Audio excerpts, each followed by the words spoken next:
A very good evening to all of you and a very warm welcome to the NHRDN webinar on a very healthy topic, creating a psychologically healthy workforce. I am Sheetal Bansode, the Chapter Coordinator for National HRD Network Pune and your host for today's webinar. Like most of all other webinars, this one too is divided into two parts, learning session followed by a Q&A session. We would like to make the session as interactive as possible, so we invite you all to please share your questions or thoughts with us. You can do that at any time during the webinar using the question panel on the right-hand side of your GoToWebinar player. I now request our chapter president, Mr. Anand Khot, to take the session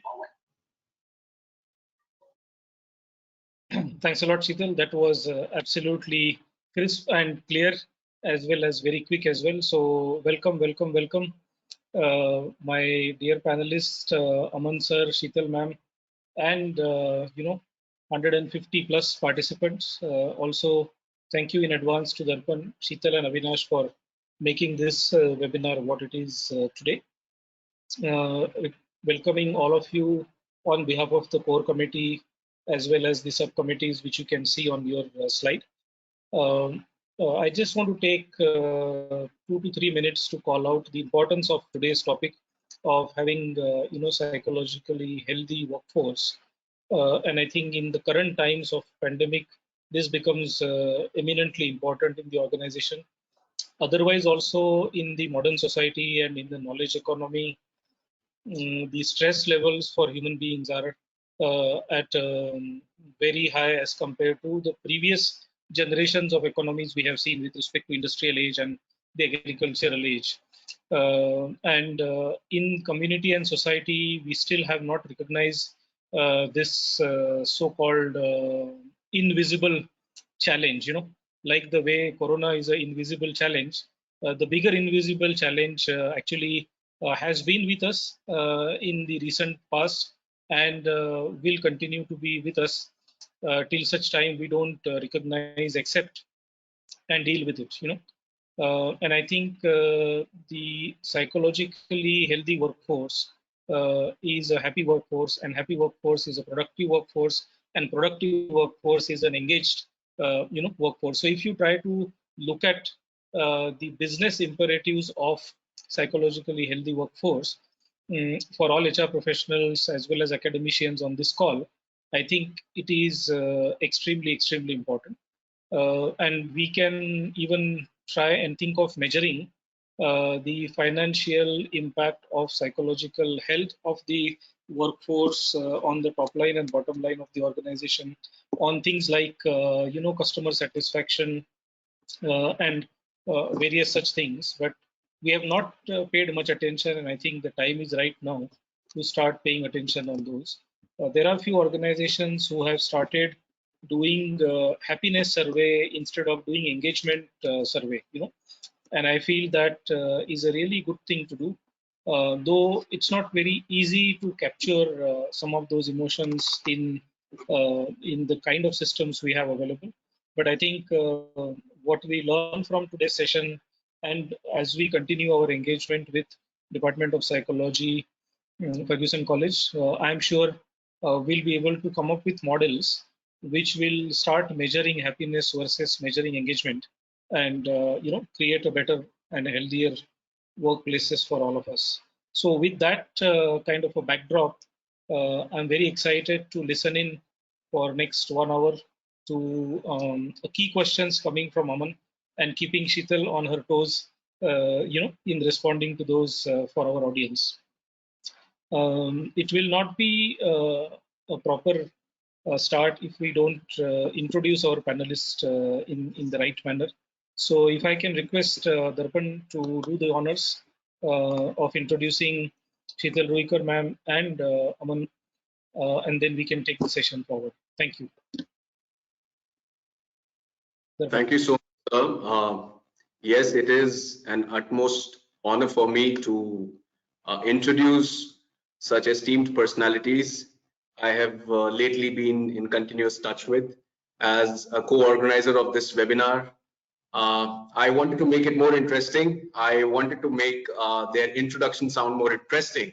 However, even the words that will be coming out from my mouth for next couple of minutes, if all the approximately 200 audience, which are to be specifically 180 audience right now. If they will hear every word of their achievement and every kind of impact that they have given on society, it is going to be more than enough, I guess.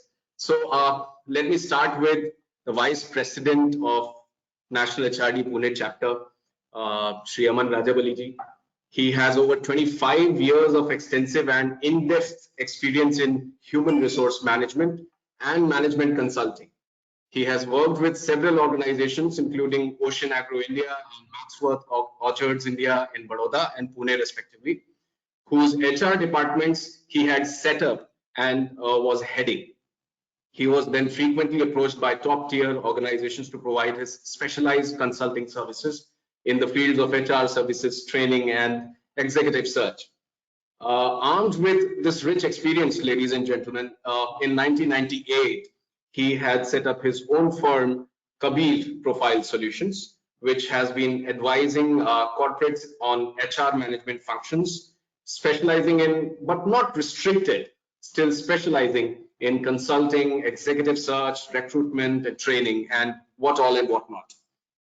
His list of clients, I will rather save the precious time of our esteemed panelists by not going into the details of the list, but I would like to share this, that his list of clients includes several Fortune 500 companies from India, Bahrain, Dubai, Thailand, Africa, and the UK.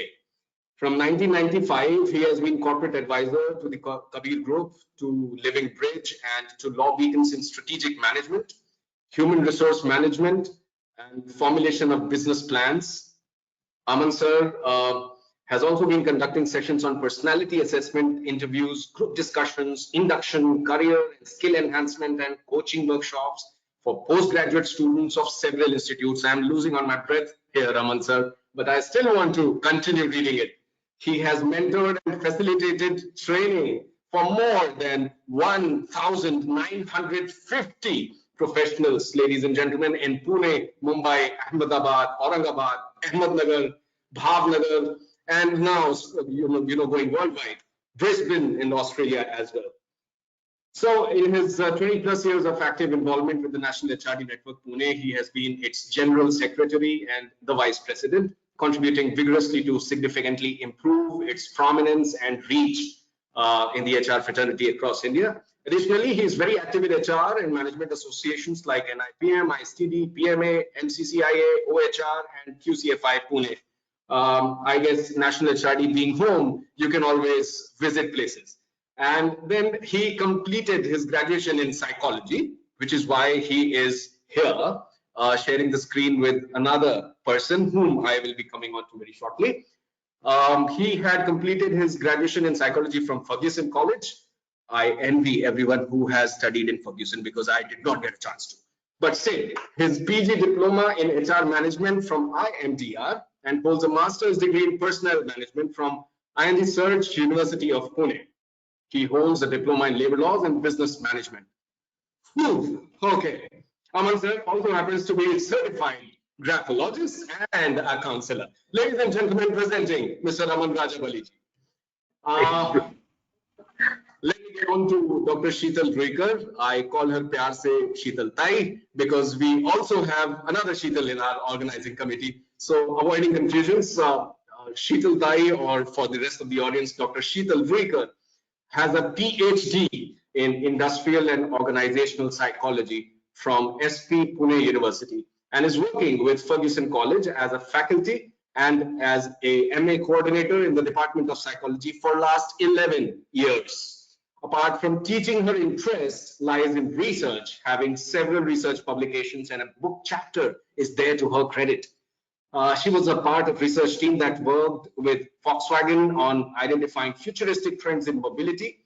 Before joining the academia, she was the unit head of Anugrah Rehabilitation Center, which is an institution in Pune dedicated to the rehabilitation of severely challenged children. She aspires to help create workplaces that are happy and empowering to people, flourishing as individuals. Ladies and gentlemen, Dr. Sheetal Ruikar for you all. Now, I know you must all be waiting eagerly to hear to these two esteemed personalities. We already have more than 200 attendees right now, and I do not want my life to get cursed in these WFH days if I'll take much of your time. So ladies and gentlemen, I hand it over to the moderator of session, Aman sir. Over to you, sir. Thank you so much, दर्पण. और तुम मुझे मिलो lockdown के बाद में कसम से गोली से उड़ा दूंगा. हाँ, मैंने यार इतना लंबा चौड़ा इंट्रोडक्शन दे दिया मेरा. But thank you so much, and it's such a privilege. Thank you, Anand. Sorry to interrupt you, sir. Lekin this was just the 1/4 of what I have for you. अरे नहीं यार. But तुम्हारी जो big boss की तरह से जो आवाज आ रही है ना, वो बहुत अच्छा लगा. So thank you, and it is truly a privilege to be sharing the screen space with none other than Dr. Sheetal Ruikar, and of course because मेरा रिश्ता है psychology department के साथ, I am a proud Fergusonian, and more importantly the psychology department. तो बड़ा गर्व महसूस हो रहा है मुझे. So thank you so much for this. And yes, as Anand mentioned, that well-being, psychological health is one of the most important, and considering the COVID-19 situation, this is going to be one of the major concerns across the globe, and one of the upcoming field. So it is desired and important that all of us do understand the nuances of creating a psychologically healthy workforce. And that's how we decided that, and we do have a relationship with Ferguson College. Apart from my connection, National HRD Network Pune chapter also has an official MOU with Deccan Education Society, and that's how we approached Dr. Ruikar, and she consented that she will share her knowledge with us, and that's how we designed this session. This is going to be more of a conversation between her and me, but initially she will start off with presenting her side of it, and may I now request Dr. Ruikar, please take over, and let's go ahead with the session. Thank you so much. Yeah, thank you so much, Aman sir, Anand sir, Darpan. Thanks for the introduction, and it's a pleasure to be here on this platform. So let me just share my presentation.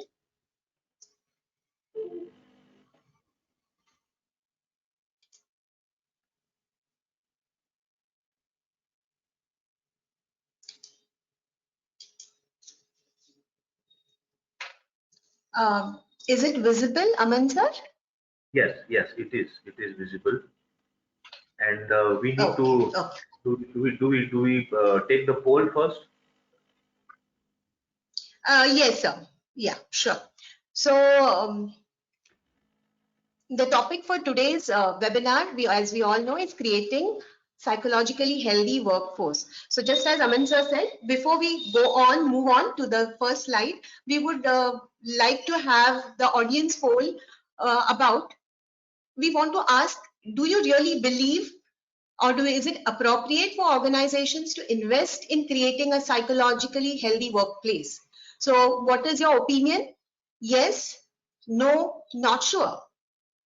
So kindly vote.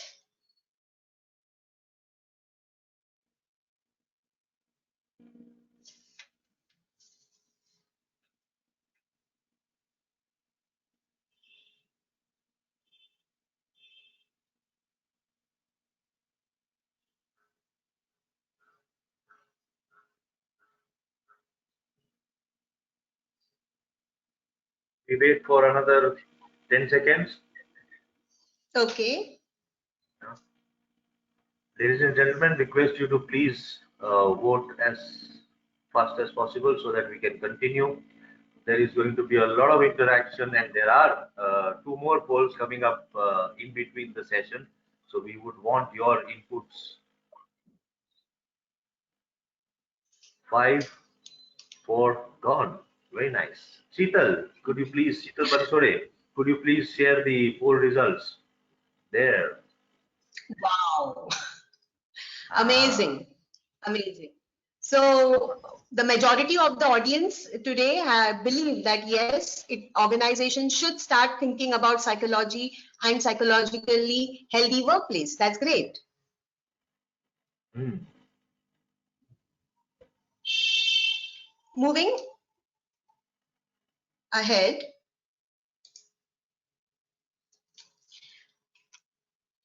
let's think about health. So WHO defines it in terms of a state of complete physical, mental, and social well-being, and not merely the absence of disease or infirmity. I think this statement is very comprehensive. And it's more important because they have not just included the physical part as health, which we generally think, but more importantly, mental and social aspect is there. And well-being is given importance rather than absence of disease. I think that's wonderful. So if you look at our organizations and workplaces, physical safety has been around for quite a long time. There have been a lot of legislations and many measures are in place for employees to feel safe, physically safe at their workplace. But when we think about the psychological health, I personally believe a lot more can be done.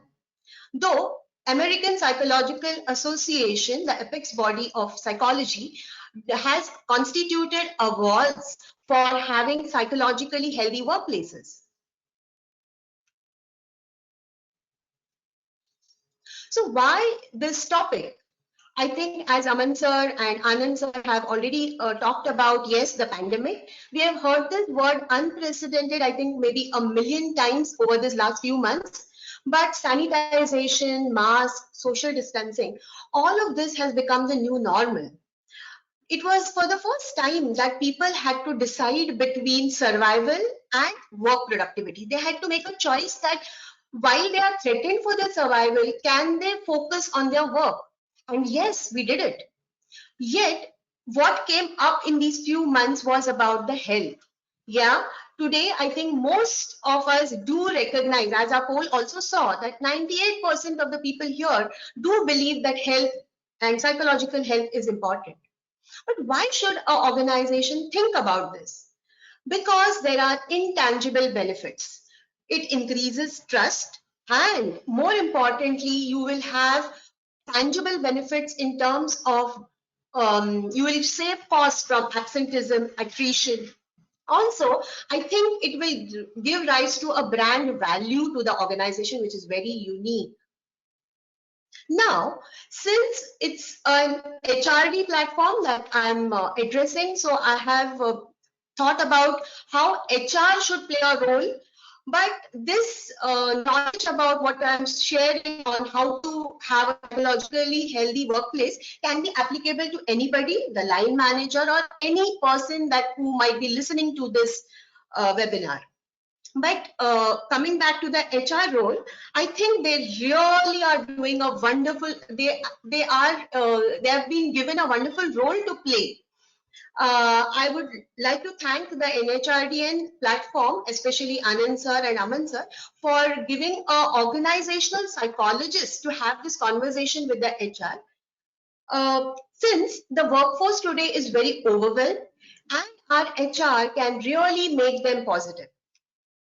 The line managers who are struggling can also be helped. The business leaders who are struggling to be afloat, you as an HR can really create value to that business. The society today is very vigilant. It is wanting to know what the corporate is doing with their people. This is an occasion to make a difference. As I truly believe, pandemic won't be there. Maybe after a year or so, there won't be a pandemic. But you will be remembered for what you did or what you did not do. I think before we go ahead, we can have another small poll wherein we will be asking y'all, how are you generally at the workplace? Good idea. Yes, ma'am. Wow. So, do you feel joyful? Are you disinterested? Are you anxious? Are you enthusiastic? Or are you stressed? it is very unfortunate that as a panelist, I am not allowed to, give in my full answer. But this is very Right. interesting. Uh, So Aman sir, if you had a choice, what would you take? If how I am can I ask just you so. now? Wow, joyful, no doubt about it. Yeah, I was thinking, yeah, you would say joyful and enthusiastic. Yeah.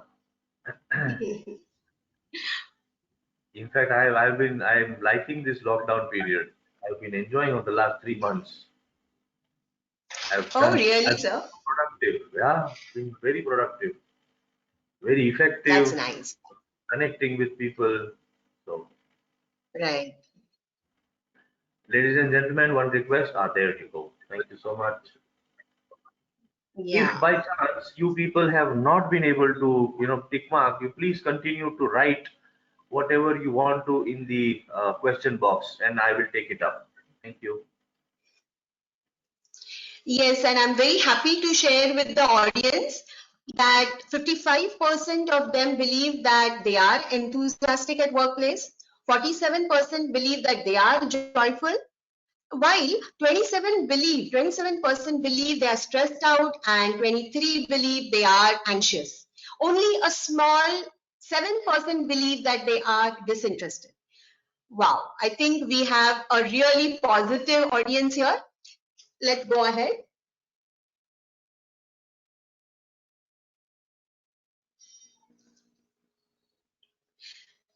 Yeah. You need to start screen share. Yes. Did it, sir? Did it?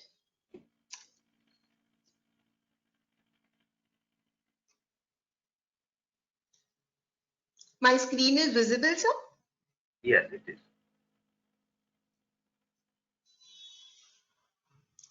Right. So, somehow, yeah. So we just asked the audience how they generally feel, right? And we saw that the audience thought that yeah, they were positive, they were sometimes feeling enthusiastic, and there were some in them who were not. But when we talk about psychologically healthy workforce, how would it look like, right? So this list which I have curated, it is based on Fred Luthan's work on positive organizational behavior. It is also drawn from the two eminent humanistic psychologists, Abraham Maslow and Carl Rogers.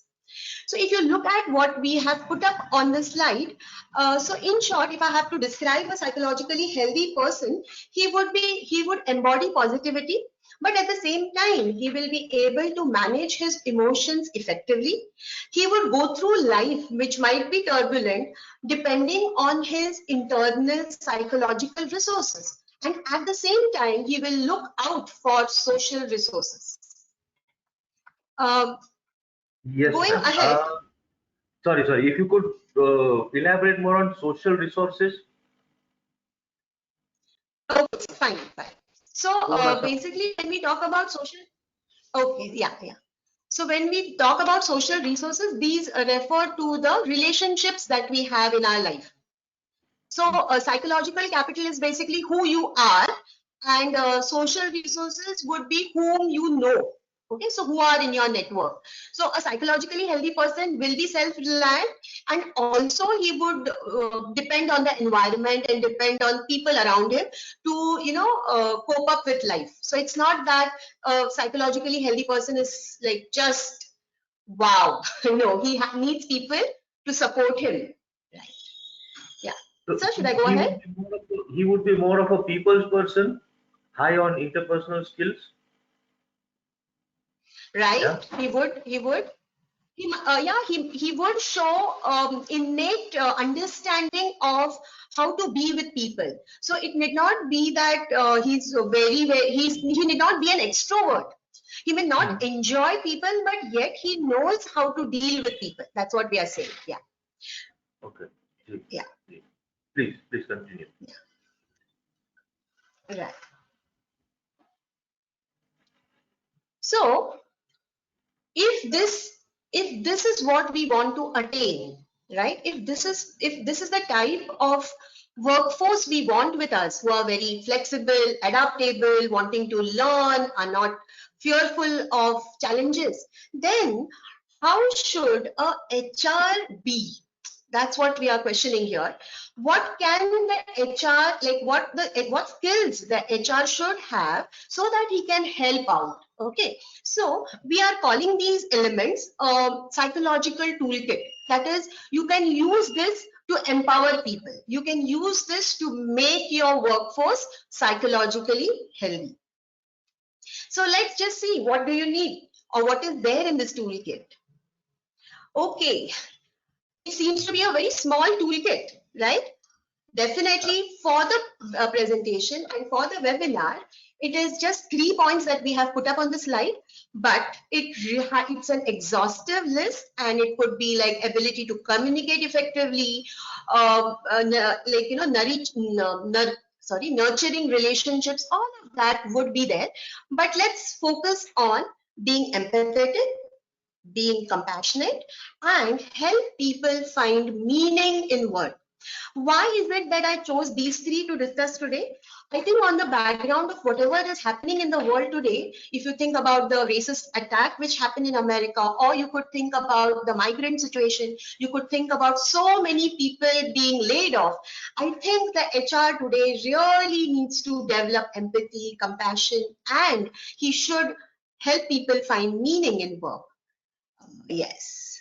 एक सवाल पूछूं from the हाँ, HR sir, point जरूर. of view. Yeah, you have put so many things on the plate of HR. You know, सब कुछ करना है. How is it that we are supposed to cope up with these things? Very good question, Aman sir. Very good question. Right. See, that's the whole point. Like, I believe HR should first take a pause, right? And he should think. He should think about himself. He has to prioritize himself or herself, right? He has to understand how is his own energy level. How is his bandwidth? Will he be able to do this? Correct. Now, for you to be able to do this, the HR has to be very committed and focused, no doubt about it. But I would also speak to my HR friends here and just say, like, maybe think about why did you become an HR? I'm sure you became an HR because you wanted to help people work in a better way. You wanted to make the workplaces more happier, right? So I think if that's the purpose, then I think you will find that drive in you to adopt and implement this toolkit. Right? So let's go ahead. Does Yes, that sir. does that mean that as HR professionals, we need to be psychologically healthier first? Absolutely. That's absolutely correct, sir. Like, the change will begin with that person. So that's what the whole thing about this webinar. What we are telling is every person can implement these aspects in his or her life, and you spread it across where you go. That's the beauty of this toolkit. So the HR will have to really take time out for himself, herself, look at her own, like, you know, what we say in psychology, baggages, and then move ahead with helping others. One more point, एक ख्याल आया कि when we are talking about the positive aspects of, you know, being a psychologically healthy individual, yes, is there a possibility that somebody might face any negative emotions? होता है ऐसा? definitely, sir. Yeah. Good. Yeah, I need to clarify this. See, a psychologically healthy person does not mean he's immune or he will not have any negativity in him. He will experience anger, he will experience those other negative emotions. He will also struggle. But the important aspect is he will be able to bounce back faster. So he will be able to deal with it faster. Like, if I can give you an example, when you are falling sick, okay, so even healthy people fall sick, they also can catch a small virus, flu, but they are able to recover quickly. But somebody who is weaker in the first place, they will not be able to bounce back. right? So all this aspect about psychological health refers to your ability to manage your day-to-day challenges in a much healthier, better way, sir. Yeah, yeah, You are more aware. Your ability to cope up is much higher. right. Yeah. I would definitely say that. Yeah, Okay. Ji, please continue. yeah. So, being empathetic is something which I would first start with. So, we have always thought about empathy as walking in somebody's shoes. That's the way we speak about it normally. But Daniel Goleman, in his HBR guide for leadership and emotional intelligence, there he says that empathy cannot be so simple and straightforward. And he talks about three sides of empathy. The cognitive empathy, here it is the person, okay, he first needs to put his attention to the environment. He needs to seek out reasons of why people might be behaving the way they do, or more than behaving, feeling the way they do. So is it something different than what they usually are? So this is a cognitive a component to empathy. Yeah, so thinking about feelings. Then you have the emotional empathy. I think this is something which we all understand, or is very intuitive. Like, I feel while you feel. I mean, it's so soon. So I see somebody and I am able to judge that, oh, he is in pain or he is in distress. And those brain centers in my brain are triggered. And I simultaneously understand the pain is not within me, the pain is outside. So I'm seeking for cues, the facial expressions, the tone, or what is it that might be causing him distress. So therefore, you will, so it's a very complex brain functioning, I should say. Then the third thing, I think, which is very, I mean, we do not discuss it much, but it is the empathetic concern, right? This is something higher than feeling. So we don't leave empathy with the feeling, but there is a small decision which your brain takes. It decides whether you should reach out to this person. This is the attitude to help. Right. So in empathy, you can just feel and stop. But there are a few who also go a little beyond and they say that, oh, how can I help? Or it's a readiness to reach out, I would say. It's a readiness to reach out.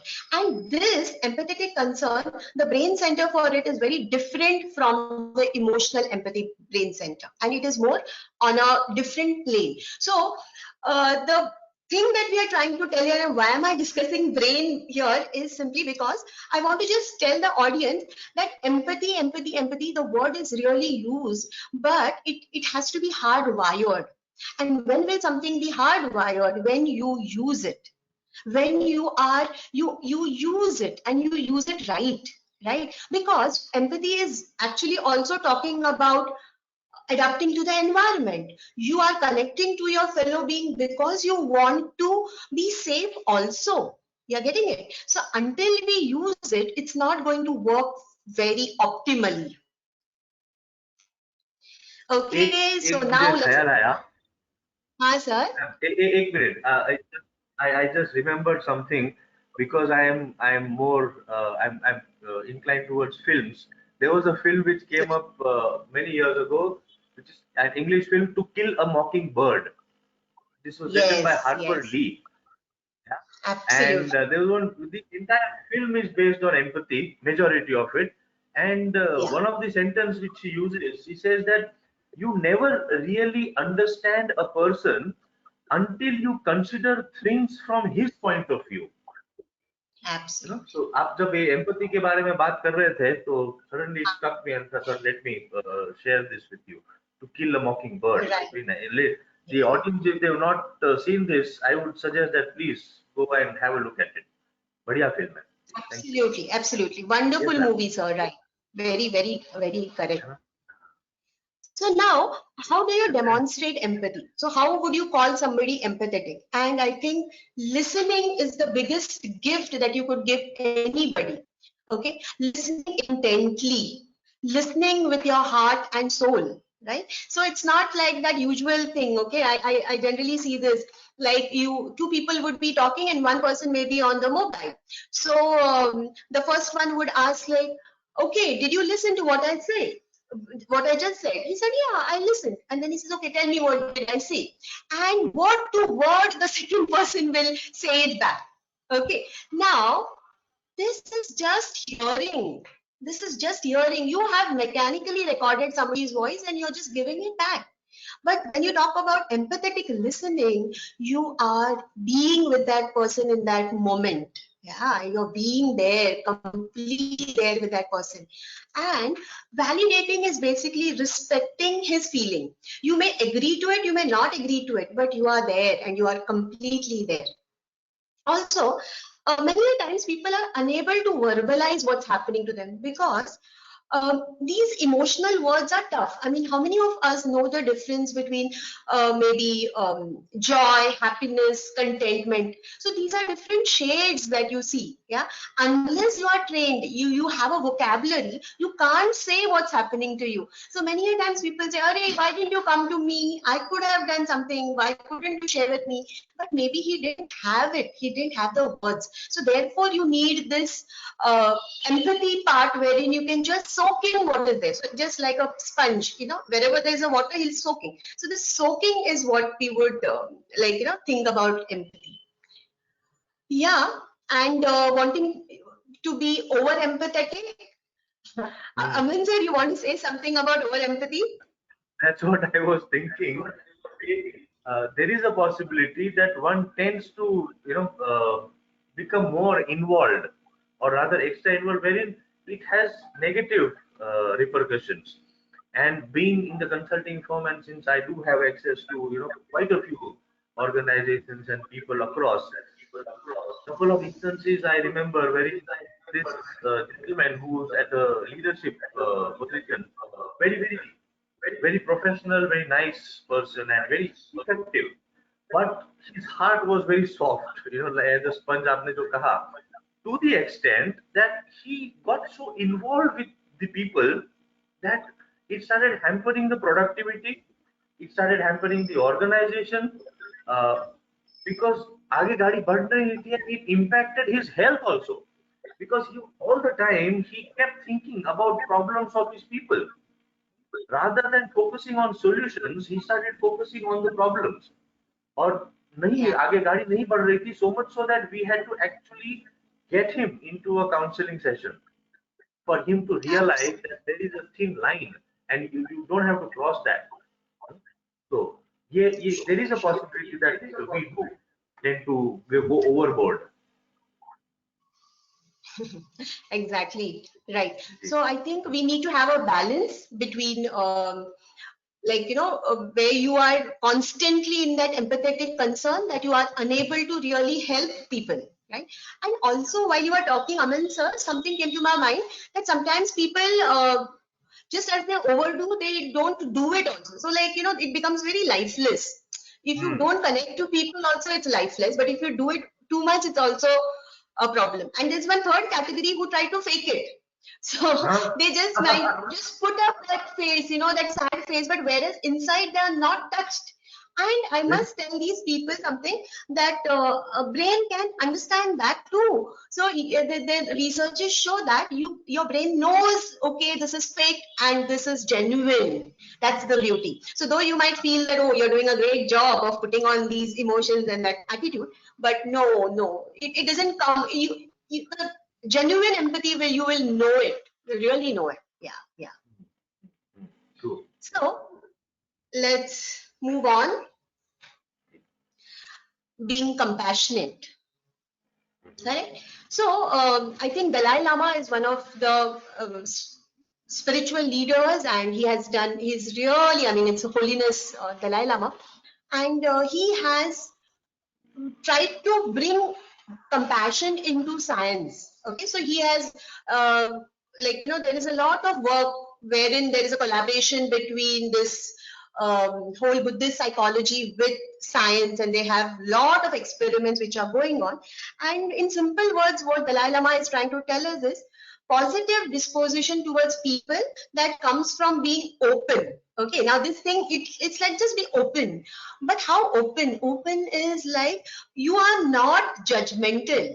You don't approach somebody with a preconceived notion. You are not saying that, oh, his surname is this, so he is this. His designation is this, so he is this. So I will be like this. No, you just approach a child and you approach maybe a CEO in the same friendly disposition, right? It seems very simple, but when you are implementing it, that's the catch. Also, this compassion will come when you have knowledge about where people are coming from, correct? So what are their stories? Why is somebody so grumpy in the morning? Why is somebody not able to sit, late night at office? You need to know that story, correct?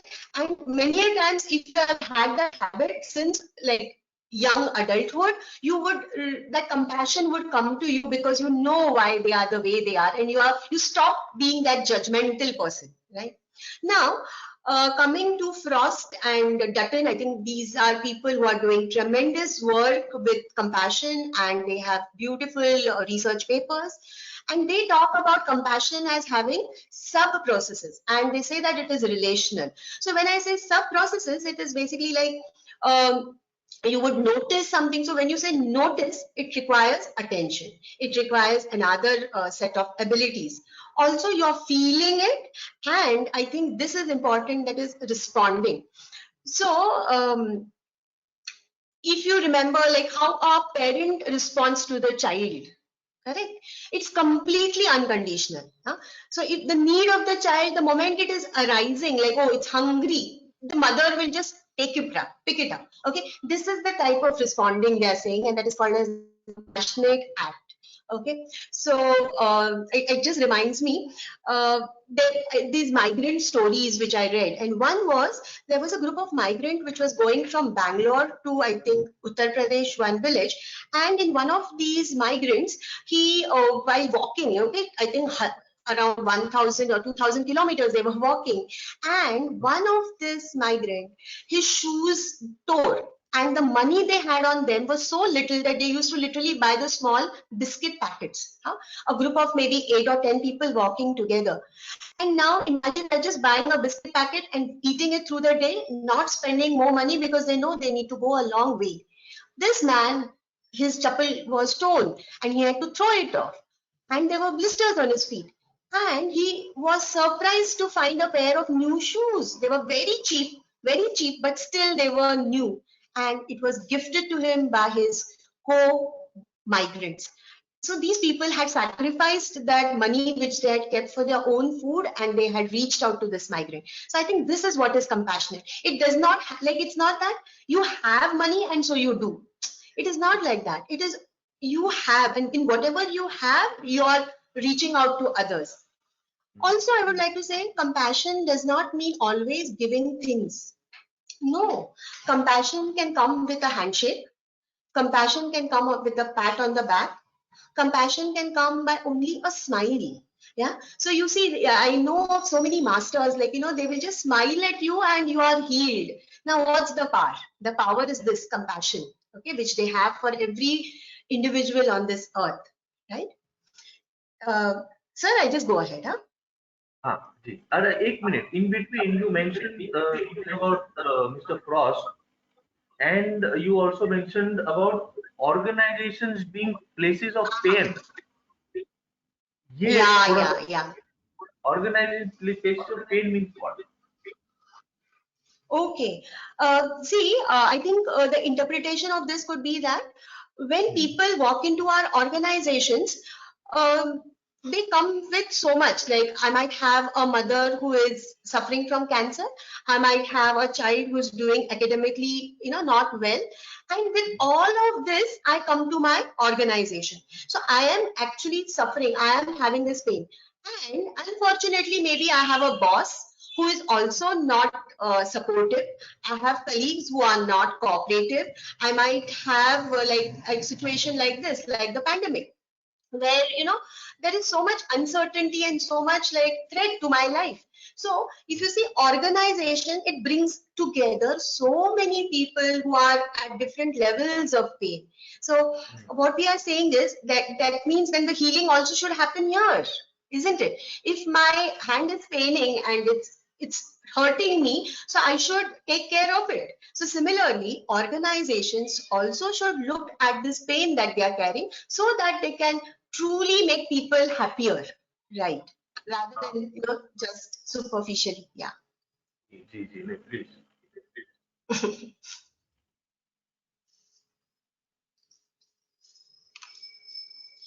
Now, how do we be compassionate? How do you know that you're compassionate? Okay. Now, there is the psychologist Brené Brown, and she has spoken about selective vulnerability for leaders. So what she's trying to tell us is that your emotions should not be on the sleeve. That means it's not like constantly you go around, but you are sharing a specific aspect of your weakness about yourself, but in a emotionally stable way. So it's like you are managing it and you are sharing it. So what happens is people who listen in this fashion, okay, that I'm able to talk about a setback which I had in my life 2 years back, okay, in a very calm manner, if I'm able to share it with my co-workers or my subordinates, the subordinate starts looking at me as human, correct?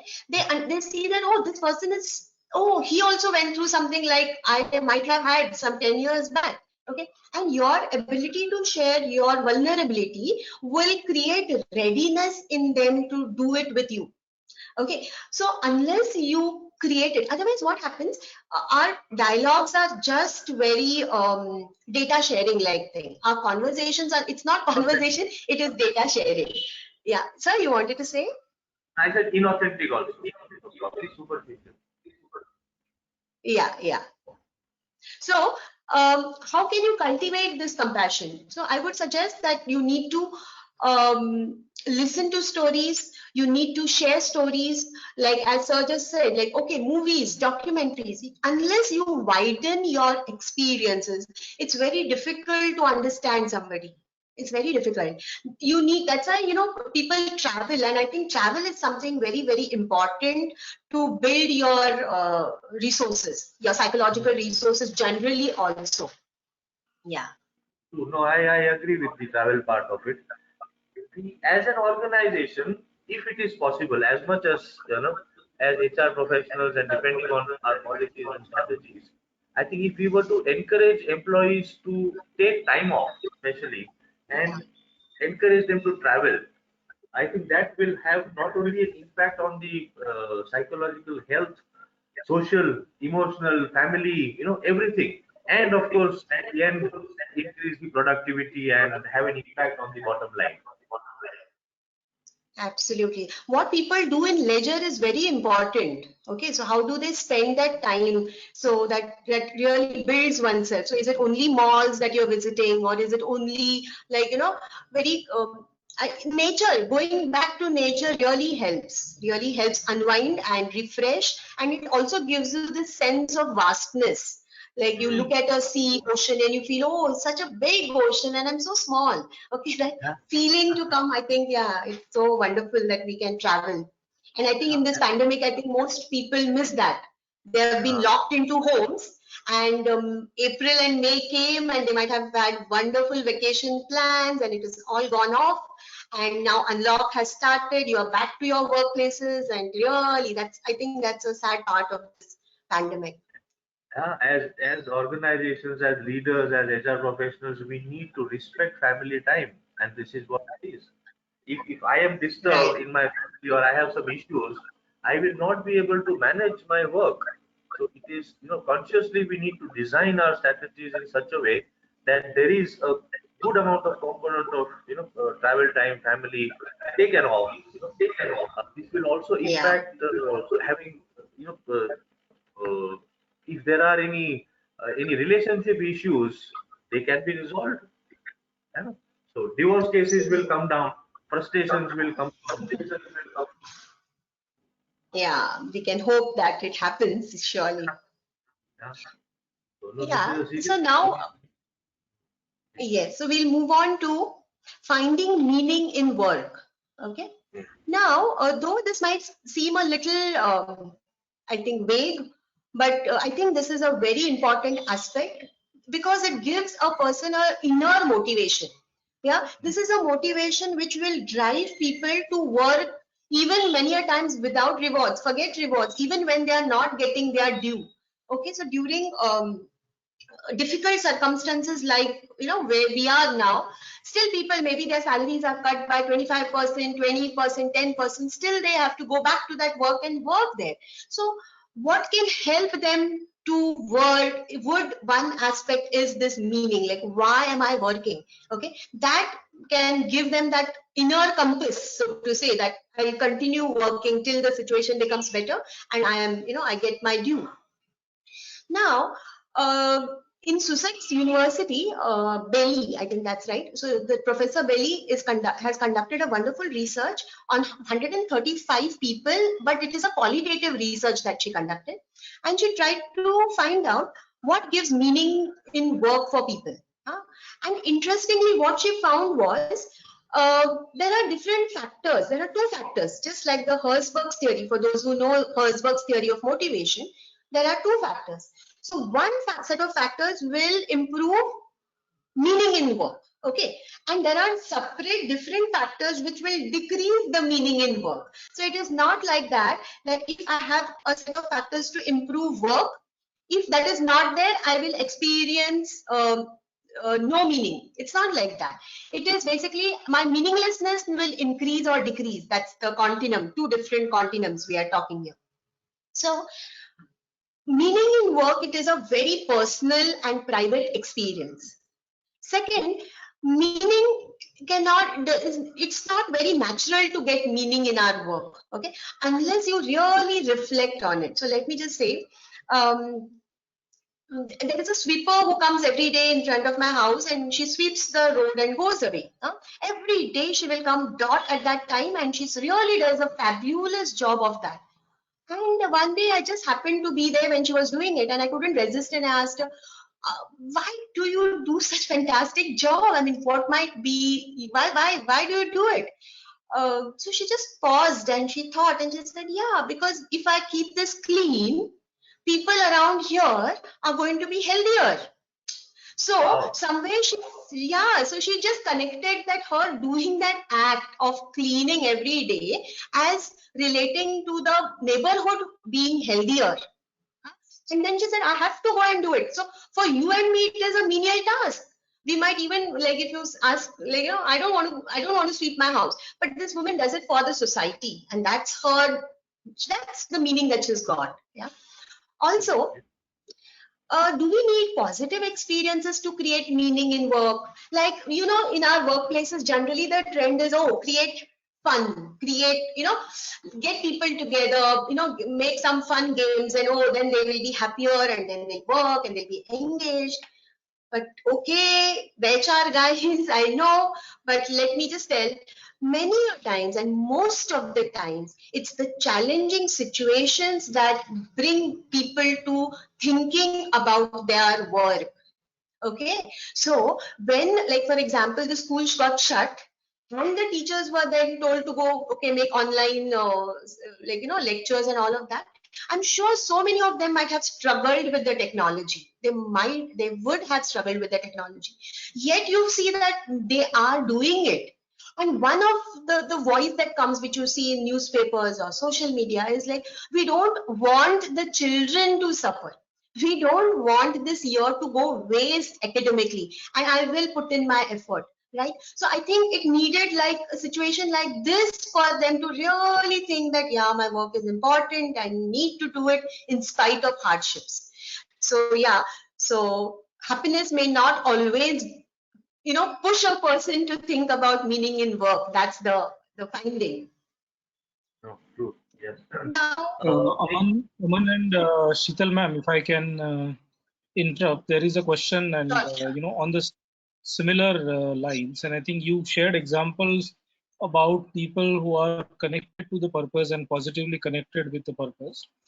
One of the participant has asked question that sometimes either because of a situation or due to communication, like increment or promotion or performance, there are some people who go to the extreme stage of thinking or wanting to harm themselves. And Hmm. as a manager, what would be to the people manager of such people who show Yes. such tendencies? For those people, I think the purpose is a bit far. Their own existential question, has been raised by themselves. And how do we? What would be your advice for handling such situations? Yes, yes, yeah. Sir, brilliant, correct. I think that's a reality, right? We have, like, even Maslow talks about the basic needs being satisfied and the hierarchy of needs and all of that. But I think that incident, what this person is saying, that when you have this conversation with your junior and somebody, like, he's unhappy with the pay raise, and then he's so frustrated that he wants to, commit suicide or, take something action like that. Now we need to understand that these are two different aspects of the same thing. Um, People do not take these extreme steps only because of one thing in their life. So there is many a time there's a pile up that happens, and it doesn't happen just in that workplace. It might have happened right from their childhood. Correct. So there might be so many like so-called failures that he might have seen. He might look at the world as if they are not giving him his due. If the world is unfair, so this is what he is saying to himself. And whenever some incident comes, okay, in front of him, he quickly thinks that it is that. Yeah, so I think it's like your brain is wired to have these irrational thoughts also, that nobody wants to give me my due, and that's what it predisposes you towards depression, negative emotions, and blaming, and all of that. So I would say psychological health would be a continuum, right? So at one extreme is the psychology health, what we are discussing, and the other is people who are really struggling, and they might even be pushing themselves into mental illness, right? So for our people's manager, I think he needs to be aware about what is it or where is it coming from. So for a person like this who is talking to, and you'll see there'll be see, behaviors don't come suddenly, okay? There will always be a pattern. The unfortunate thing is, only when somebody does very drastic some action, you then start looking in his past. उसने क्या किया, फिर उसने क्या किया, फिर उसने उसको कुछ बोला. But the point is that person has been carrying with him throughout. He has been carrying with him throughout. That wound is always there. So I would just suggest that maybe he needs a counselor if he's frequently like getting shots, like, he's frequently being short tempered at work, he's feeling agitated, he's feeling aggressive, he's like constantly grumbling. I think he would be helped greatly with counseling, sir. Yeah, and I don't think our people managers are counselors, and they don't have that role also. So it is better for organizations to hire counselors so that this is taken care of. My manager will definitely have to listen so that he can red flag these people, and then maybe, direct them towards health or mental health professionals. Aman sir, maybe you would want to say something which is something different perspective. Absolutely, perfectly fine app. And I think I'm also looking at the time. We need Okay. to move on. Anand, if there is any other question you would want to ask? There is one more, and it's coming from our own Shalaka Gundi, who was also there during L&D Summit. He's asking how to practice selective vulnerability. Shalaka, Right, thank you for asking right. that question. And if you can respond. Yes. Sure. So, selective vulnerability comes through when in conversations or when you are with people, right? So, what we are trying to say is, you share some aspect of your wound, or wound picture. You are sharing something about yourself, and you're sharing it in a very calm manner. Like if I have to give you some example, many of us get so emotional when we talk about sad episode which has happened. Okay, and then what happens? You become emotionally leaky. That's what is another word, emotionally leaky. So leaky means what? Wherever you go, you will have something to say about it because you haven't really addressed it yourself.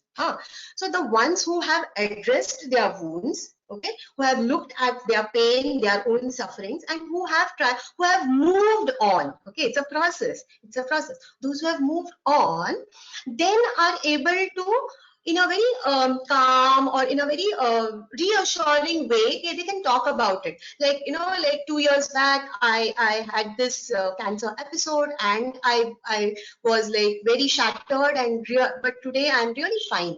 Okay, now see the way I have said, and I could have also said in a very anxious way, what, there's this diagnosis, and I was so shocked, and I didn't know what to do. And if you're going this tone, then after a point, people would not want to hear it because it's creating distress in them.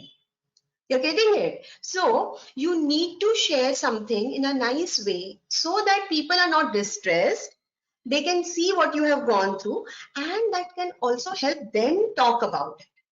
I think I hope Shalaka ma'am is, if she has any, she wants more clarification, I can go on. But since Anand sir? I think you responded well there. So we can continue as per your and Aman's plan. Okay. I think the good thing is that there are many questions coming, and very deep questions as well.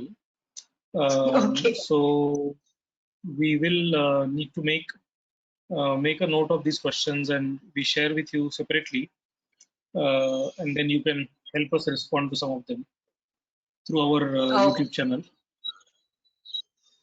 Okay, fine, sir. But Okay, so let us then see if we are in a position to make a note of all questions, because we may not be able to answer all of them, right here. yeah. I think on Go ahead. our YouTube channel we can write in the description box. Ma'am, please continue. Right. So without so basically, as I said, that there are different factors which will decrease meaningfulness in work. Okay, they'll be like, for example, as a manager, you might find that certain employee values are not matching the organization values. Like if I have a strong need for aesthetics in my work, and somebody says that no, from the company viewpoint, we want numbers. I want you to get these many, graphics designed by the end of the day. You will do it initially because you want that work so badly, but over time you will see that, oh, what is this? I didn't choose this. I want to do my designs at my own pace. So this is discrepancy between values. I would like to say about recognition and acknowledgement. I think half of our problems at workplace would not remain if our bosses, line managers, or whoever they are able to acknowledge the work a person is doing sincerely. Now, pointless work to do. You see, even interns, okay, anybody who comes to work has a very strong notion about what his work should be like. He has already internalized it. Like if I am a teacher, I would have some notion about what teaching means. Now, if you give me work which is not core to this, my notion about teaching, over a period of time, I'll start wondering, why am I in this job? Yeah. So this pointless work would differ from different people.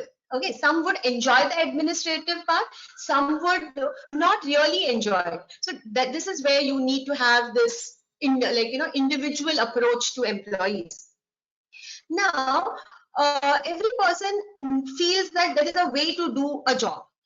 Now, if my boss constantly tells me to take shortcuts, okay, so I might not agree to it from within, but I do it. But till if it goes on for a long time, I would really quit a job because then I feel it's pointless being here, because what I have been taught like if I have to talk about my students, psychometry.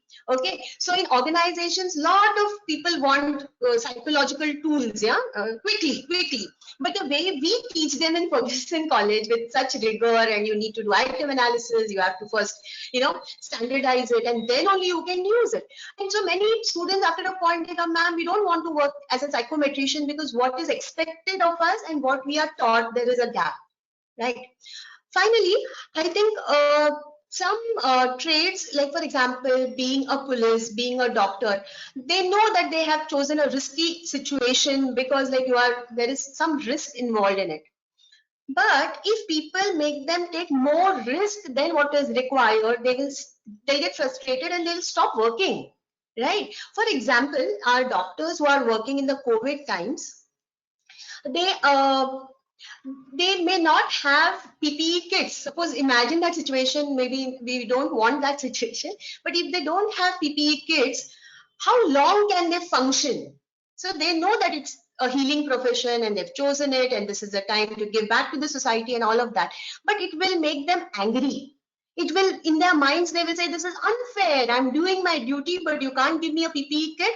So after a point of time, they start losing meaning in work, right? So this is it. I think now should we just have that poll, Aman sir, or let's just go to the conclusion? Let's have a quick poll. This is the last poll that we will have, and yeah, please. We'll conclude. Yeah. There. So which of these will adversely impact the psychological health of employees?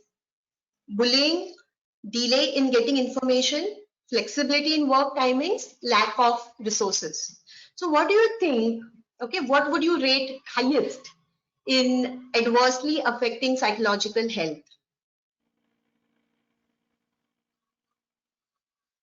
Ladies and gentlemen, a request, if we can be quick at this, we will be able to cover quite a few things. And believe me, from whatever you heard till now from Dr. Ruikar, she is a mine of knowledge in these aspects. So, उनका हम ज्यादा से ज्यादा वक्त इस्तेमाल कर सके अपने बेनिफिट के लिए तो फायदा होगा. शीतल Bansode. Yes, sir. Yeah, can we now close the poll and see how many people have responded? What has been the response? Wow. Okay, yeah, absolutely, yeah. So most of our audience believes bullying is the chief culprit, maybe, to adversely impact, followed by lack of resources and then delay in getting information and flexibility in work timings. Yeah, true. But if you ask me, each one of it is going to adversely impact your psychological health. And I would just answer, mention the point which people have given least, flexibility in timings. So generally the impression is that flexibility is good, right? Flexibility is nice, but you should understand that sometimes flexibility can boomerang. So because you have given flexible work hours, there might be no boundary between life and work. So your schedules can change so often that after a point of time it becomes very difficult to handle for the employer and for the employee. So I think I will leave you all with this thought and let's move on to conclusion. एक मुझे पूछना था, आपने जब ये flexibility के बारे में बात की, तो as an organization I will be open and I will give them flexible working hours, I will give them work from home, all the support, the resources, everything. Okay, एक ख्याल ये आ रहा है कि what if our employees start taking the organization for granted and they take undue advantage of it, तब क्या होगा? Yeah, sir, like that's what is the case. Like generally, I shouldn't say HR, but generally in the society, people really feel that, okay, if a person is not coming to the organization, is he really working? So in that small research which I did with the support of NHRDN, there were these responses where people said, oh, I'm at home and my family feels like I'm not working. Okay, because generally this person was not sitting in front of a laptop and doing work on laptop. The family wonders that, is this really work? you know, I mean, I was really shocked, like, okay, people can have these thoughts. Huh? So I would suggest that, yeah, you can give benefit of doubt to people, at least now, when they say that, yeah, it's difficult for them to work with flexibility. Maybe you can put certain boundaries. So you can say that, yeah, it's fine that you can work anytime between 9 to 4, or some boundary needs to be set, so that the employee also knows that that flexibility comes with some boundary. So it cannot be too loose that, you know, yeah. See, why am I saying this? Only because it is the employee is unable to handle the flexibility. Those who can handle the flexibility, no problem. But this customized flexibility, I think that's what we are recommending. Rather than just giving everybody the same way, you can definitely put, you know, certain Right. boundaries. It also boils down to the culture that we have in the organization. And if it is Yeah. conducive, then I don't think so that by and large, we all human beings are good at heart, and we will not take each other for granted. So अगर उस type का माहौल है, so then obviously Ah, employees will, not yeah. tread that path. I think I really agree with you, sir. एक किस्सा याद आ रहा है Absolutely. मुझे. There was an organization, very large IT organization, and this was shared by a CHRO with me. And she mentioned that the work from home, when they had started off, Hmm. they devised a software wherein they were able to capture the mouse movements of employees, and hence they were able to come up with a report that you have not worked as much as you are required to do. Oh. Kind of, वो शक हो गए थे अपने employees पे. That is the kind of Yeah. culture. And you know what happened? The counterpart of it is that employees then came up with a software Huh. which made the mouse move on its own. Yeah. Okay. Yeah. So That's really, yeah. Human mind can work. Yeah. Right, right. Let's conclude, and then we have some questions. Okay, sir. Yeah, so quickly, I would like to say that all this webinar was directed towards the HR and how he should be, so that he becomes an agent of change, and then the change comes to the workforce. But I think we are not at all propagating that it is only the HR role and profile who will have to do this. No, not at all. We need to include the business leaders. They need to support this cause. They need to believe that this is important. Also, we need to have processes and structures that would, you know, help this type of a workplace. And as Aman sir just correctly said, I think it all boils down to having culture, values that support the cause, right? Yes, so that's it from me. So we can maybe take questions, sir. Anand. Aman and Sheetal ma'am, we can do the non-commercial break now and then take questions. Because both of you have been speaking for last 1 hour, and I empathize with you. This is the time you can have sip of water or coffee or whatever it takes, and Sheetal and Darpan can take care of the non-commercial break. So all the participants don't go anywhere. I'm sure you have got your glass of water already with you, but let the panelists have one. Till then, Sheetal, you can go ahead with the things what you need to talk. I don't want to take away the surprise from the audience. Yes, yes. Thank you, sir. Thank you so much. So, my dear audience, I would like to share the NHRDN upcoming webinar pipeline with you, starting from the evening of 5th of July, which is going to be a Shame Sukun for all of us with an amazing sense of humor of Mr. Anand Aseri, followed by some soulful music of Dr. Salil Lati. Our NGO partners for this event are Swachh, Pragati Foundation, and iGift Live. We are going to go live on YouTube with the technical support of IC Outsourced. And my dear friends, we invite you all for this event along with your loved ones, so do not miss this one. The next in the line is our CSR webinar focusing on life beyond seizures, an empathetic peek into the life of a person with epilepsy. We are privileged to have a wonderful panel for this webinar, including Ms. Yashoda Wakankar, who is the founder and chief trustee of Samvedna Foundation. Next is Dr. Purnima Karandikar, who is a neurologist. Ketki Chittare, who is an actress, a motivational speaker, and an epilepsy warrior. And Ms. Leena Ranjan, who is the CSR Zonal Head of Urban Zone of in Bajaj Group, along with our NHRDN moderators, Mr. Suhas Pathak and Ms. Priya Khaladkar. The registration details for all these webinars are now available on our social media handles. You can also call or WhatsApp me on this number or write to me on nhrdpune@gmail.com and I will help you with the registration.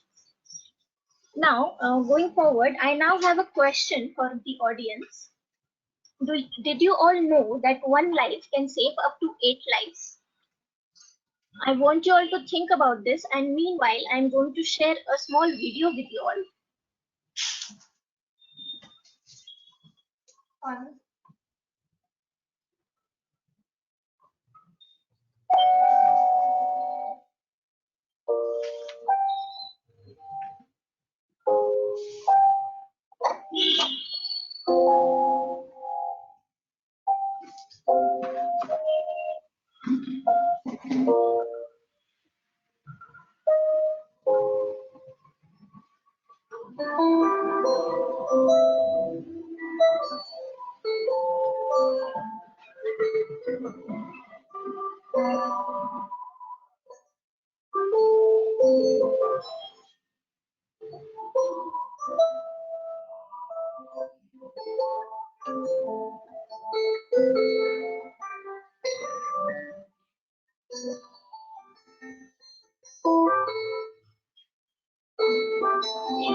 Yes, so organ donation is the answer.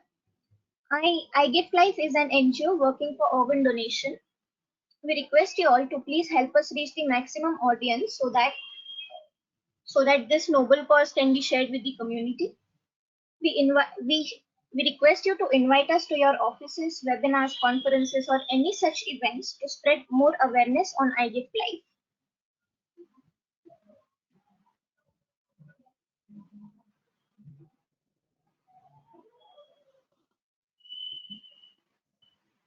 You can reach out to us on the given number or email us on the given email ID for the same.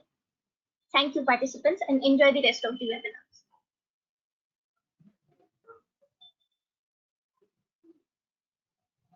Ma'am, you are on mute. Yeah, I just unmuted. Yeah. Yes. So shall we start with further questions from the audience? Anand? Yes, we can. Darpan, you want to pick or you want me to pick?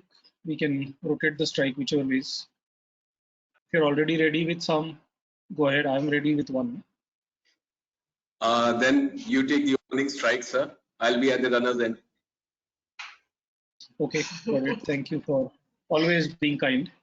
So here, ma'am, one is from our own Sanjeev Dokte, and he's asking that organizations are trying to implement things like artificial intelligence and machine learning even in HR processes. Coincidentally, we did an HR analytics webinar yesterday only. So he's saying with all of those tools coming in place, where is the scope and space for empathy, or can both coexist? So if you can share your thoughts on that. Yeah. And the next question will come from Darpan. Okay. Yeah, like wonderful. I mean, this is what I always think. Where are we headed with artificial intelligence and all? But I do not see that these are some like, you know, they can coexist and they will coexist, because analytics will give more time to people, right? But I would also like, if you want to remain that empathetic and all of that in your organization, you want to have the life of the organization, you should also use qualitative research methodology, or you should talk to people and make words your data. So what happens is you can collaborate, corroborate it with your quantitative research and research findings. So if you, for example, find that it is in the age group of 35 to 40 that most of the people, who are having 10 years experience are leaving your organizations, that is what your HR analytics is going to give you. But why are they leaving? So you might have demographic data with you again, which you will regress and say that, yeah, it is like the marital status or number of children or whatever you might find. But until you speak, so exit interviews are very crucial. That's why, and why would people give you honest responses? Only if you're empathetic, sympathetic, empathetic, compassionate. You have it in you to understand people. Yeah, so I would say organizations would run fabulously if we can bring both in. They are not opposite to each other, not at all. In fact, we should use the strength of each other to make the place a much better place. That's Thank a you so very much. exciting answer. So I won't get the meeting by the analytics speakers who yesterday spoke very strongly about using analytics in exit interviews. So Sanjeev, both coexist, two sides of the same coin, if I can say that.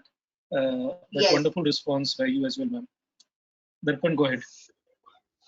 Okay, thank you so much, ma'am, for the response. While I would want to put up one very important question, there is another question which has just popped up, which I am not able to relate at all with. I repeat, Aman sir, Anand sir, I am not able to relate with this question. Okay, the question has come from Mr. Shubhit Ranjan Dasgupta. He says, how to handle a bad boss? Are there any options available? And question which I wanted to put up is from Shrikant Thakur Desai. He's been a frequent audience for all our webinars. Are there any tools to measure psychological health of an individual in an company? And how do you bring it up from, say, level 4 to 8 if there is a scale from 0 to 10? So these are the two things which I wanted to put up. I would like to answer the second question first.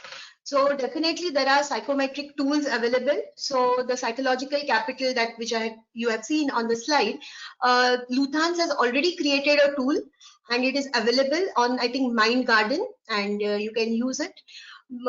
Basically all these, for example, Maslow's self-actualizers, okay, characteristic of self-actualizers, you can measure that. Already the tool is available. But again, I would like to suggest that let's create our own tools, because this is India and Indians. I am a strong believer that culture really impacts work and impacts people. So just borrowing a tool and measuring it, instead of that, let's create it. We have the resources and we should do it. Apart from that, about the bad boss thing, yeah. So yeah. So sometimes I think the employees also should just have more empathy and compassion and try and figure out, maybe he is having something more difficult in his life and that's why he is being like that. So compassion can't just be from the boss to the employee. It has to be both ways for it to really be what it is. Yeah. It can't be one-sided. No, and it is very easy for us to label people. Just because he does not gel with me or his thought processes are not aligned with me, I will label him as a bad boss or anything else. But what you say is absolutely true, that compassion needs to be. If he is a bad man, he wouldn't be in the organization. Yeah, that's what I was going to come to, Aman sir. We need to really understand what this bad boss is. So we had put up a list of how managers can kill meaningfulness. So is he showing something like that? Then maybe we need to bring to his notice that this is what you're doing unintentionally, and that is what is creating an image of you being bad. So why don't you work on it? So it could also have, you can have corrective measures. Definitely. Absolutely, yes. No, good question, in fact. Bad boss waiting to be changed if the good employee, works on the skills which we learned today. Yeah. While that answer was most appropriate, ma'am, Shrikant ji has made a request that my question is partially answered in a brilliant way. However, I also had asked, how do we bring it, the scaling from level 4 to 8, if there is a scale from 0? Yeah, sorry, I forgot that part. Yeah, so if I have to again go back to psychological capital and using that tool, they have already come up with a web-based intervention. And they have promising results wherein they see, if I'm not wrong, 200% ROI. That's what they've measured. I think that's the beauty with all these Western, I admire America for that. They have wonderful researchers and organizations who allow researchers in to do this type of data research, so that they measure that, okay, you all were at this baseline, and after we did an intervention, you have risen to this baseline. And how did it affect the bottom line? How did it affect my productivity? And that's what they are really doing. So of course you can, yeah. So that's another thing. People are not fixed. Okay, so this thing about hero or the hope and all of that, it is not a trait. It's a there is a flexibility wherein people can change in a positive side, positive direction. Yeah. I think now I have answered completely, is it?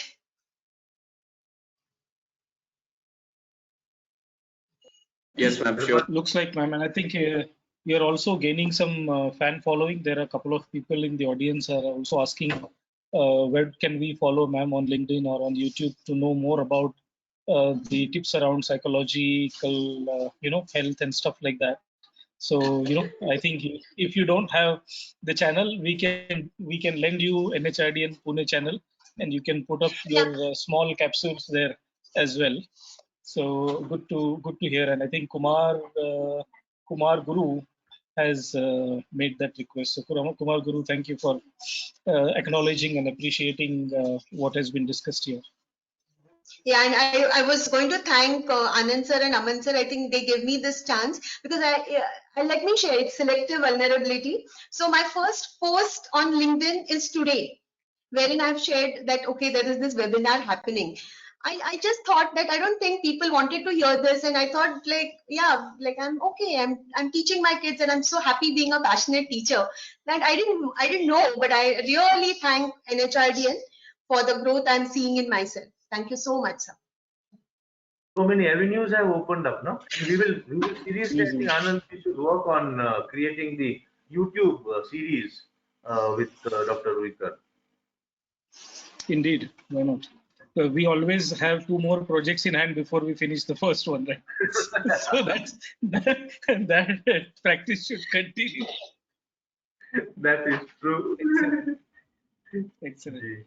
Darpan, any more questions you want to ask, or from the time wise, are we doing okay? We have we've already overstepped the time. If the audience is with us, then I think we can take the liberty of answering a few questions. Sure, sir. As you said.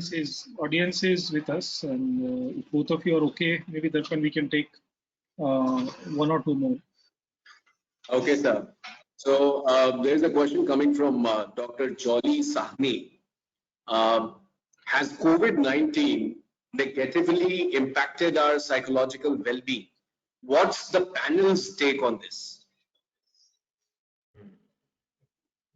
Yeah, of course. Yeah. Sorry.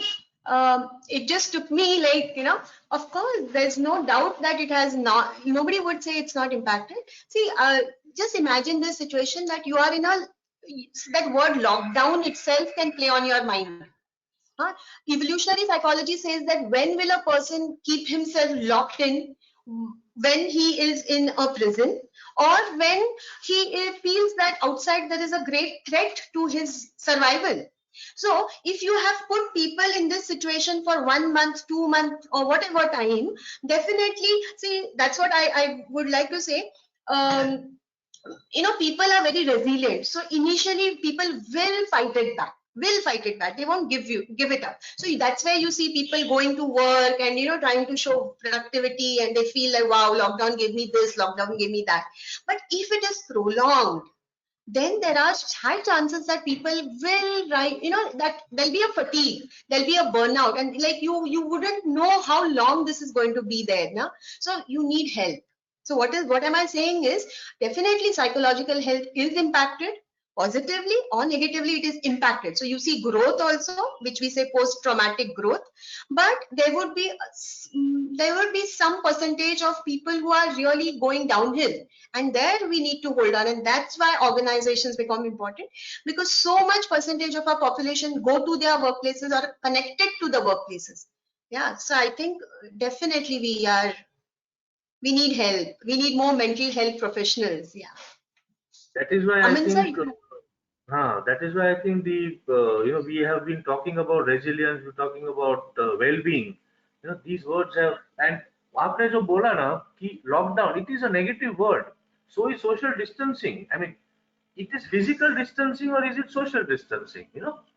हम जिस प्रकार से terms को इस्तेमाल करते हैं, that also has an impact. So obviously it has, and this is the time wherein we have to look within and then come up of our, we have different coping mechanisms, and yeah. that if it goes, if somebody has been impacted, goes into depression or is highly frustrated, there are avenues available. In counseling is one such Yes. theme that one could explore. Right. So, no, I agree with you. And thank Thank you, you, Dr. ma'am. George, Thank you for so asking this question. much. That's it from our end, because we will be answering the rest of the questions for sure, as Aman sir said. So I hand it over to Anand sir, Aman sir, and Sheetal ma'am. I think it will not be complete if we don't take this question. I just came across from Lavanya Samir, and I think a very important question.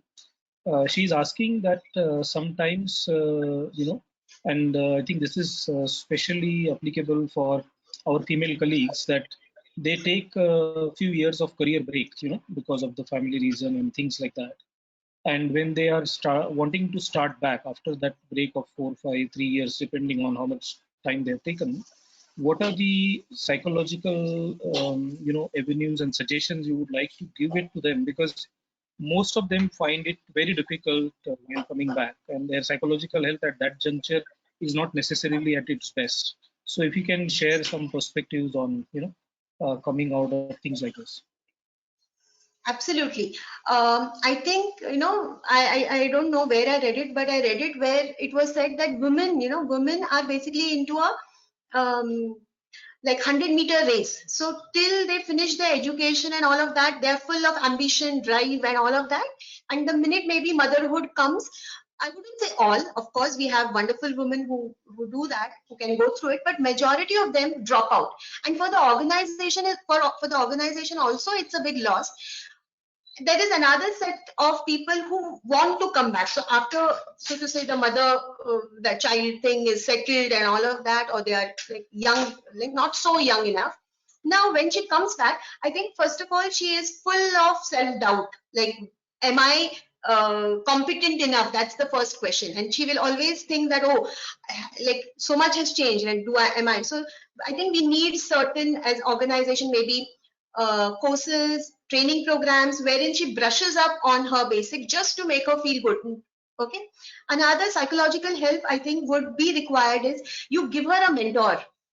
Give her somebody with whom she can share, with who can share the professional advice with this person. So one-to-one conversations can, really boost this person. There is a lot of power in relationship, which I truly believe, and we should harness that mentoring thing.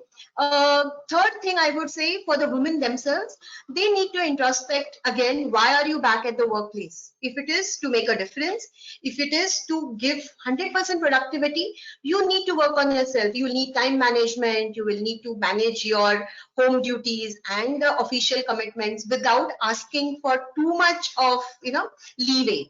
So I think it's both ways, where the organization also gives a hand and the person also takes the responsibility and ownership of, doing it for herself. Yeah. Break our own mental barriers. For if I've taken a break for 4 years, my mindset has changed, and if I have to now get back into what I used to be 4 years ago, it's a quite a task. So I need to be more prepared. Yeah. and with family Absolutely. support. Right. And thank you both of you for that. And Lavanya, as well as there are many other HR professionals on the call, and I just want to share one or two experiences on these lines. So some organizations have something called as stay in touch kind of a policy, which means that while you are away on like a maternity or extended maternity, you are allowed to come and join things like all hands meetings or things like team meetings any time you want, and you are allowed to come with your spouse, with your child, so everybody experiences that whole process. The employee does not feel that she is totally disconnected from the work. And as you rightly mentioned, ma'am, there are return to work mentors, which means the mentor is actually staying in touch with the person, letting her know what all things have changed in last 6 months with respect to skills, with respect to org design, with respect to team projects, whatever it is. And so when the person is thinking about coming back, that person does not feel that a lot of it has changed when I'm coming back, because you were in touch. And as you can understand, overdoing can kill the cat. So you don't need to get into that personal space, because at that point in time, that employee also needs personal space. So this particular equation of return to work mentoring, that to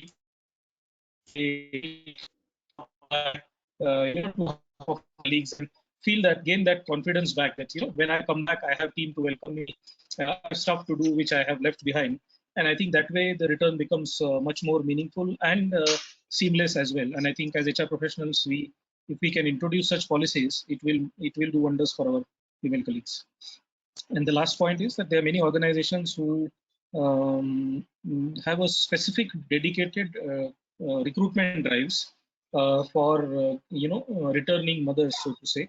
And when they are doing those dedicated drives, their process policies are slightly different than just hiring anybody, from the marketplace. So they are more nimble in providing additional training. They are nimble in looking at part-time working. They are nimble in return to work in a gradual manner, all that kind of stuff. But obviously, not every company follows that. But you can find out who are those so-called torch bearers of good practices and promote them so that more people adopt such initiatives. Wonderful, Anand sir. You've really added to my also knowledge about all these aspects. I mean, the practical Sure. things which organizations are doing. Wonderful, wonderful to hear this. Indeed. Thank you. So I think amazing session, and as always, we can't finish any discussion in one call, as they say. So 45 minutes of Zoom call is not sufficient. We have multiple times, and this not restrict ourselves in 1 hour. I think it goes to all the ones who stayed through ask those beautiful questions, and really very insightful session. Thank you, Aman, for hosting this session in such a important topic, but you made it easy for the participants. Darpan and Sheetal Bansode, as always, amazing support, making sure that all of us are having smile on our face. I think credit goes to you. And Avinash for being our invisible host, us on all of these events. So team, have a great evening. Participants, have a great evening. Just a reminder, it's Friday. So in case if you get a weekend to relax and recuperate and gain more psychological health, this is your chance to do that. I'm definitely looking forward to one. And if you need a booster dose, then come and join us on the Shame Sukun, because that will act as a booster shot of psychological health. Thank you. Have a great evening. Thank you, sir. Thank you so much, everybody. Bye-bye. Thank you, ma'am. Thank you. Thank you. Thank you. Bye. Good night. Good night. Good night.